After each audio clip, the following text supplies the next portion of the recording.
بيبدأ فيلمنا بظهور تشارلي وهو راجع من البيت، وبتكون مامته بتعمله الأكل، وبيرجع باباه من الشغل وبيديله غطا المعجون كان جايبه معاه من مصنع معجون الأسنان. وبيقول له تشارلي إن هي دي اللي هو محتاجها بالظبط علشان يكمل راس ويلي وينكا في المجسم اللي عامله لمصنع الشوكولاتة. وبيقول له جده جو إنه شبهه بالفعل، فبيسأله تشارلي هو شافه قبل كده، فبيرد عليه وبيقول له إنه كان شغال عنده أكتر من 20 سنة، أما كان عنده محل واحد بس، لكن المحل كان مشهور جدا وبقى عندهم طلبيات من كل مكان في العالم. وبنشوف جدة تشارلي وهو بيبلغ ويلي وينكا إن في حاجات كتيرة ناقصة ومحتاجينها. وبيقول إن بعد كده بحوالي سنين بنى ويلي المصنع بتاعه، وهنا بيحكي له عن قصة الأمير الهندي، وبيقول له إن في أمير طلب من ويلي يبني له قصر من الشوكولاتة، وإن كل حاجة كانت من الشوكولاتة حتى الكراسي. وبيقول جو إن ويلي بعد ما خلص البناء قال للأمير ياكل القصر بسرعة علشان ما يسيحش، لكن الأمير بيرفضه وبيقول له إن مش ممكن ياكل القصر اللي هيعيش فيه. وبيجي يوم وبتكون الشمس قوية وبيسيح قصر الشوكولاتة، وبيكلمه الأمير وبيطلب منه واحد تاني،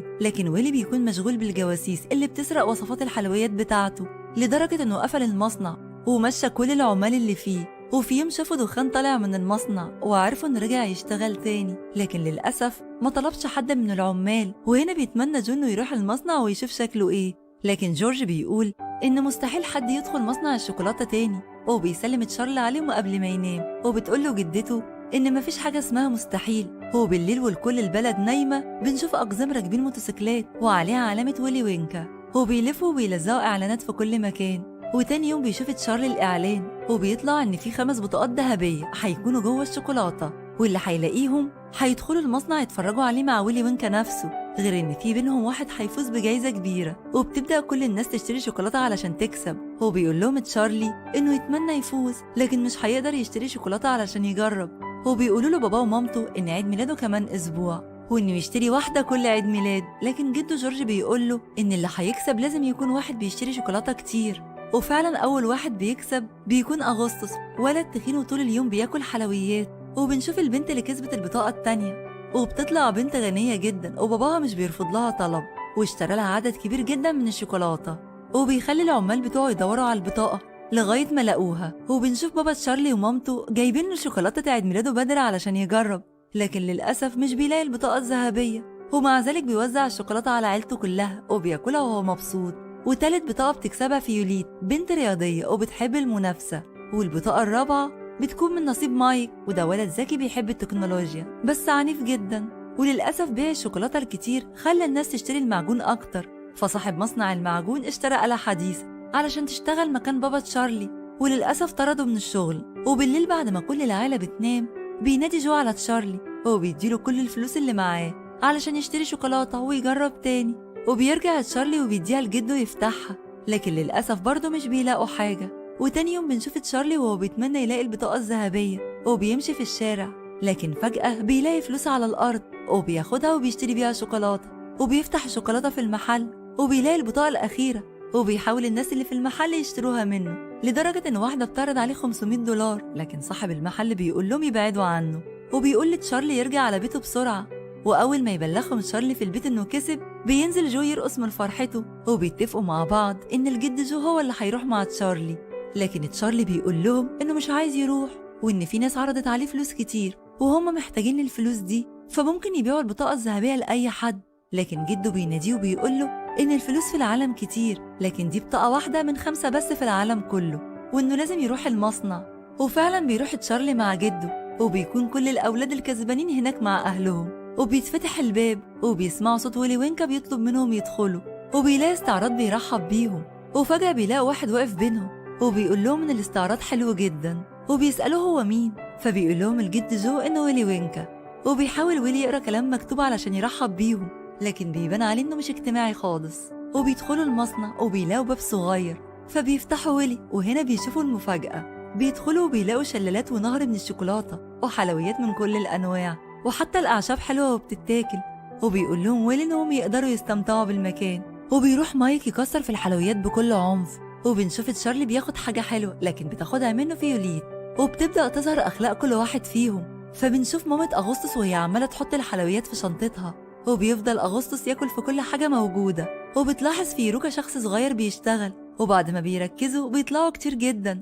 وبيقول لهم ويلي وينكا إنهم شعب أمبا لومبا، وبيقول له بابا مايك إن مفيش بلد بالاسم ده، لكن ويلي بيقول له إنها بلد في وسط الغابات علشان كده محدش يعرفها. وبيحكي لهم إن إزاي لقاها وهو بيدور على طعم جديد للشوكولاتة، وبيقول لهم إنه عمل اتفاق مع الزعيم بتاعهم إن يديهم كاكاو وياخد منهم ناس يشتغلوا معاه. وبيشرب أغسطس من نهر الشوكولاتة لكن بيقع في النهر، وبتقول له مامته إنه ما بيعرفش يعوم.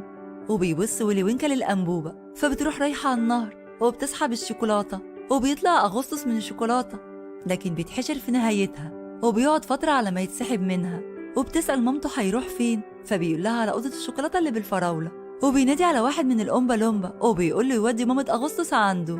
وبيكملوا الجولة وبيشوفوا مركب كبيرة بيسوقها الأمبا لومبا، فبيركبوا المركب.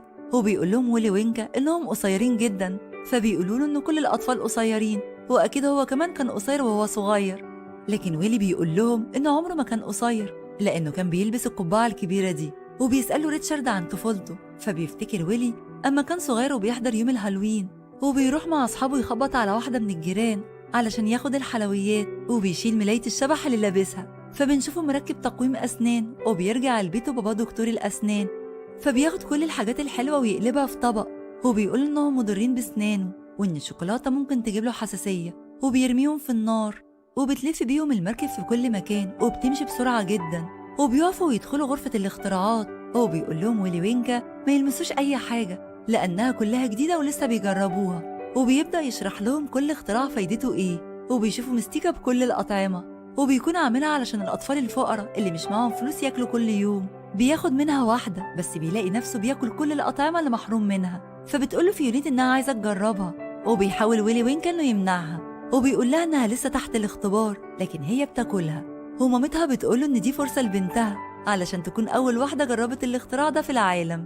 وفجأة بتبدأ فيونيت تزرق وتتنفخ لغاية ما بتبقى زي حبة العنباية الضخمة، وبتسأله مامتها إزاي هيرجعوا لها بنتها زي الأول، فبيقول لها ويلي إنهم هيعصروها. وبيكمل التلاتة الباقيين الجولة، وبيسألوا مايك على الجايزة اللي بيتكلم عنها، لكن تشارلي بيسأله عن أول حاجة حلوة أكلها. وبيفتكر ويلي يوم الهالوين أما كان قاعد قدام النار زعلان وفجأة لقى شوكولاتة واقعة على الأرض وأكلها ويلي، والأول مرة ياكل شوكولاتة. ومن بعدها بقى يشتري حلويات كتير، وبيدخلوا مكان كبير وبيفرزوا فيه البندق السليم من البايظ، وبيلاقوا إن السناجب هي اللي بتقوم بعملية الفرز. وبتقول فيوريكا لباباها إنها عايزة سنجاب، وطبعا باباها مش بيرفض لها طلب، فبيعرض على ويلي وينكا إنه يشتري منه واحد، لكن ويلي بيرفض وبيقول لهم إنه مش للبيع.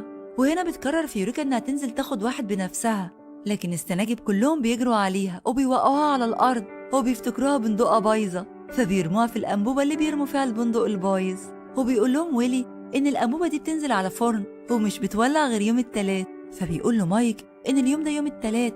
وهنا بينزل باباها وراها علشان يلحقها، وبيتبقى اتنين مايك وتشارلي، وبيركبوا أسانسير شفاف وبيروحوا بيه على مكان تاني، وبيكون في اختراعات تكنولوجية حديثة. وبيقول له مايك هو إيه الفايدة من الشوكولاتة، فبيرد عليه تشارلي وبيقول له إنها بتخلينا مستمتعين، لكن مايك بيقول له إن دي حاجة بتضيع الوقت. وهنا بيفتكر ويلي باباه أما كان بيقوله نفس الكلام أما عارف إنه بياكل الشوكولاتة، وبيقف ويلي قدامه وبيقول له إنه مش هيبطل أكل شوكولاتة وهيعمل مصنع ليها كمان. وهنا بيقول له باباه إنه مش ممكن يسمح له يقعد في بيته وهو بيفكر في ده، فبيقول له ويلي إنه هيروح سويسرا، وبيسافر ويلي علشان يشوف بلد صناعة الشوكولاتة، ولكن لما رجع ملقاش البيت في مكانه. وهنا بيطلب مايك إنه يختار أوضة يزورها، وبيوافق ويلي فبيختار التلفزيون. وأول ما بيدخلوا بيقول لهم يلبسوا نظارات علشان الأشعة وعينيهم، وبيوري لهم ويلي إزاي ممكن ينقل شوكولاتة من المصنع لأي حد في العالم من خلال التلفزيون. وبيشوفوا الشوكولاتة داخل الأنبوبة وبتختفي وبيلاقوها في القناة على التلفزيون، وبيقول ويلي لتشارلي ياخدها وفعلا بتطلع معاه.